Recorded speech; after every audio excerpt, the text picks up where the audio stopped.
Jackson has died in a car accident. It happened last night in Alabama. State troopers say Jackson was driving a car that left the road, hit a tree, and flipped over.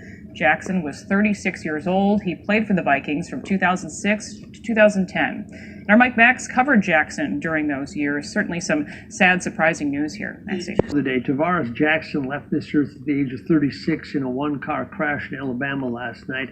Following the death of former Minnesota Vikings and Seahawks quarterback Tavares Jackson, who died in a car crash on Sunday night.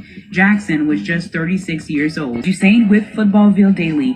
The NFL community is waking up to some very sad news today following the death of former Minnesota Vikings and Seahawks quarterback Tavares Jackson, who died in a car crash on Sunday night. Jackson was just 36 years old. Police say that Jackson was involved in a single car crash around 8:50 p.m. after his car hit a tree and flipped over. Condolences poured in for the former QB, including former teammate Russell Wilson, who said via Twitter, "T-Jack, you will be missed. Praying for your family. Love you, man."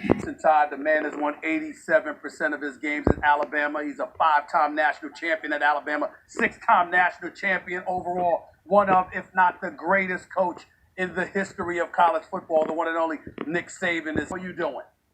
Doing great. How are you?